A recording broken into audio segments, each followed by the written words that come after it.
Hello दोस्तों, प्रतिमा GS academy पे आप सभी का स्वागत है। दोस्तों, इस चैप्टर को देखो, मैंने लिखा है very very very very very important. मतलब यहाँ से प्रश्न आते हैं। पर्यावरण पारिस्थितिकी से संबंधित चैप्टर है, चैप्टर 3। इसके पहले हम 2 चैप्टर पढ़ा चुके हैं। समीक्षाधिकारी, सहायक समीक्षाधिकारी, यूपीएससी, यूपीपीएससी, किसी भी एग्ज़ाम के लिए प्रारंभिक परीक्षा ये तो बहुत ही महत्वपूर्ण है। ये आप लोग लाइक करें, शेयर करें, और जिन दोस्तों ने अभी तक हमारे चैनल को सब्सक्राइब नहीं किया वो सब्सक्राइब कर लें, दोस्तों को भेज दें। इसी से कल्याण होना है, जान लो, तो इसलिए सबको भेज दो। स्थलीय पारिस्थितिकी तंत्र। स्थलीय पारिस्थितिकी तंत्र का निर्माण स्थल भाग पर जीवों और पर्यावरण के बीच अंतःक्रिया के फलस्वरूप होता है। यानी पारिस्थितिकी तंत्र में कौन कौन शामिल होते हैं? जीव शामिल होते हैं और पर्यावरण शामिल होता है। स्थलीय पारिस्थितिकी तंत्र में सबसे महत्वपूर्ण निर्धारक कारक आर्द्रता और तापमान होता है। ध्यान रहे, आर्द्रता और तापमान स्थलीय पारिस्थितिकी तंत्र के सबसे महत्वपूर्ण घटक हैं। आपको ज्ञात होगा, शुष्क, ट्रॉपिकल, टैगा, टुंड्रा, ये जो वनस्पतियाँ हैं क्रमशः ऊंचाई को निर्धारित करती हैं। तो हम उस पर देखेंगे सबसे पहले टुंड्रा। टुंड्रा का अर्थ है बंजर भूमि, क्योंकि यह उन क्षेत्रों में पाए जाते हैं जहां पर्यावरणीय दशाएं बहुत कठिन प्रकार के होते हैं। इस प्रकार टुंड्रा 2 प्रकार के होते हैं, एक आर्कटिक टुंड्रा और दूसरा अल्पाइन टुंड्रा। अब आर्कटिक टुंड्रा क्या होता है?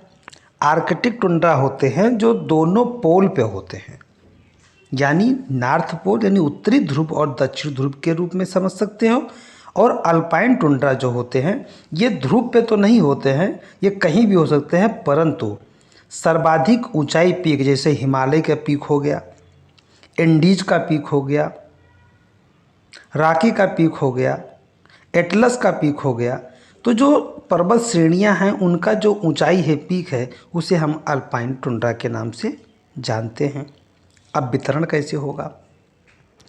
आर्कटिक टुंड्रा का विस्तार ध्रुवीय हिम टोपियों के नीचे एक सतत पेटी के रूप में होता है।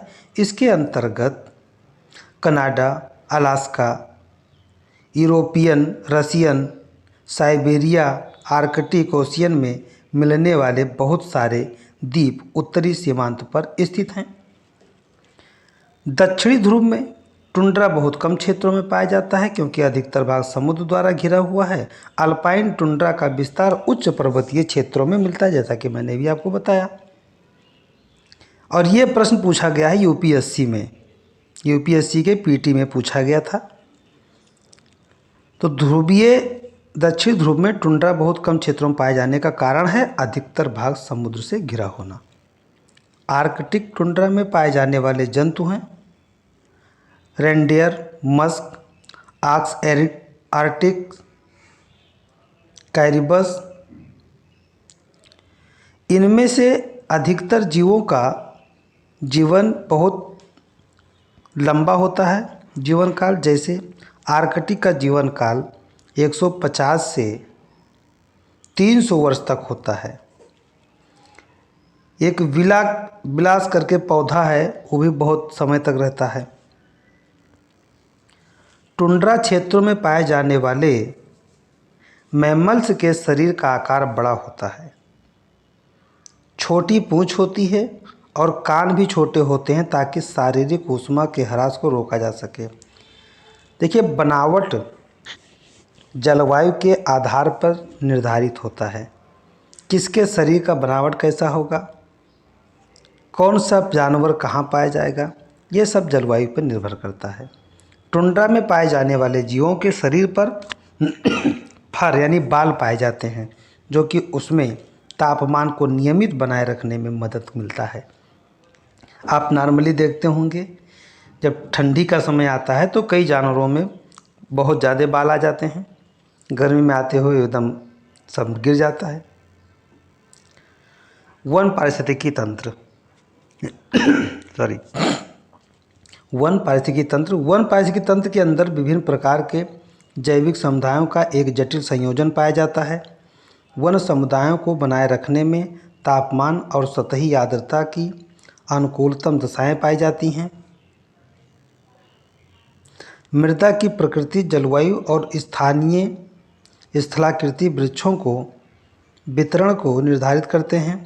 वन सदाबहार या पर्णपाती हो सकते हैं। इन वनों के बीच में अंतर उनके पत्तियों के आकार के आधार पर किया जाता है, जिनमें पत्तियां या तो चौड़ी हो सकती हैं या नुकीली हो सकती हैं। वन पारिस्थितिकी तंत्र के 3 प्रमुख श्रेणियां हैं: शंकुधारी वन, शीतोष्ण वन, उष्णकटिबंधीय वन। शंकुधारी वन ये बेरियल फॉरेस्ट के नाम से जाने जाते हैं। शंकुधारी वन शीत क्षेत्रों में जहाँ पर उच्च वर्षा होती है और दीर्घकालीन शीत ऋतु होती है, ये अल्पकालीन ग्रीष्म ऋतु होने के कारण यहाँ पे शंकुधारी वन पाए जाते हैं। आप पहाड़ों पे देखेंगे, जैसे जैसे आप पहाड़ों की तरफ जाएंगे तो देखेंगे एक ही समान वृक्ष दिखने लगते हैं, शंकुधारी। यहाँ पर पाए जाने वाले कुछ पौधे हैं स्प्रस, फर एंड पिन आदि। यहाँ पर पाए जाने वाले जानवर हैं भेड़िया, भालू, लाल गिलहरी, लोमड़ी, उभयचर, राना, हैला आदि। ये एक प्रकार का मेढक है, जो हैला है एक प्रकार का मेढक है, ये सब पाए जाते हैं। शंकुधारी वनों की मृदा पतली परत वाली पाड़जौलिक मृदा होती है, जिनकी उत्पादकता निम्न होता है। यहाँ पर पाए जाने वाले मृदा अम्लीय हैं और उनमें खनिजों का अभाव है। इनका प्रमुख कारण है जल का संचरण अत्यधिक होता है और जल के अत्यधिक संचरण के कारण घुलनशील पोषक कैल्शियम, नाइट्रोजन आदि का निक्षारण हो जाता है। शंकुधारी वनों की उत्पादकता और समुदाय का स्थायित्व अन्य व पारिस्थितिकी तंत्र की तुलना में निम्न स्तर का होता है। शीतोष्ण पर्णपाती वन।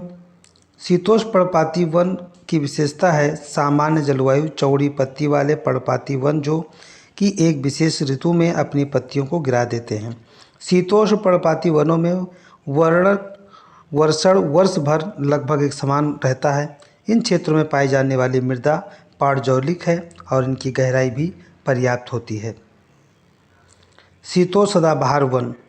विश्व के वे हिस्से जहाँ पर भूमध्य सागरीय प्रकार की जलवायु मिलती है, वहाँ पर ग्रीष्म ऋतु शुष्क और उष्ण तथा शीत ऋतु ठंडी और आर्द्र होती है।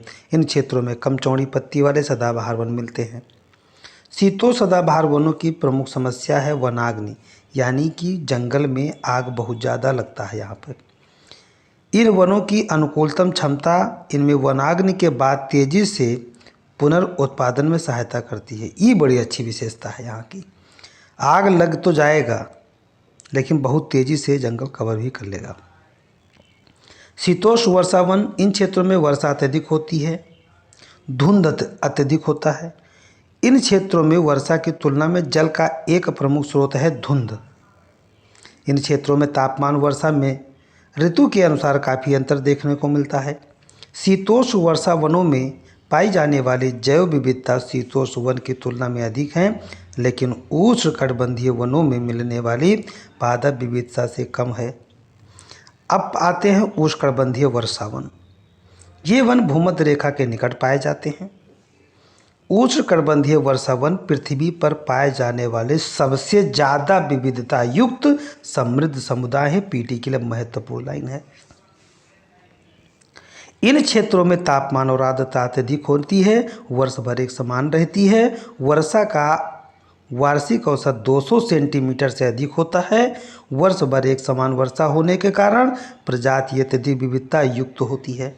यानी ये जो लाइन 3 लाइन हैं, ये यूपीएससी में स्टेटमेंट में पूछे गए डायरेक्ट। हम जहाँ जहाँ पीटी लिखे हुए हैं ये समझ जाइएगा, ये उत्तर प्रदेश पीसीएस या यूपीएससी ने पूछा है। और यूपीएससी के बाद पूरे भारत का सबसे toughest exam Uttar Pradesh PCS है। और उत्तर प्रदेश पीसीएस यूपीएससी से कम नहीं है। यहाँ भी किसी भी स्टेट के लड़कों को रोक टोक नहीं है, आओ टॉप करो ले जाओ। बाकी हर स्टेट में उत्तर प्रदेश के लड़कों को बैन लगा हुआ है। तो इसलिए उत्तर प्रदेश का एग्ज़ाम भारत का यूपीएससी के बाद दूसरा सबसे बड़ा टफ एग्ज़ाम है। अत्यधिक उष्णकटिबंधीय वर्षा वनों में सघन वनस्पति मिलती है जिसमें बहुत सारे स्तर मिलते हैं, उच्च वृक्ष होते हैं और कुछ एपीफाइटिक आर्चिस्ट भी मिलते हैं तथा निम्न स्तरों में कुछ झाड़ियाँ मिलती हैं, जैसे एपीफाइट हुआ। अन्य पौधों में उगने वाले पौधे, एपीफाइट क्या होता है कि ये स्वयं का जड़ नहीं होता, ये दूसरे पौधों में लस जाते हैं और उस पर जाकर के बन जाते हैं। इसे एयर प्लांट यानी एरोपोनिक के रूप में जाना जाता है क्योंकि ये मिट्टी में नहीं उगते हैं। एपीफाइट वर्षा, जलवायु और अन्य स्रोतों के पोषक तत्व होते हैं। पीटी के लिए बहुत महत्वपूर्ण है। एपीफाइट शाखाओं, पत्तियों, तनों और पौधों की अन्य सतहों में पाए जाते हैं। धन्यवाद। जय हिंद, जय भारत।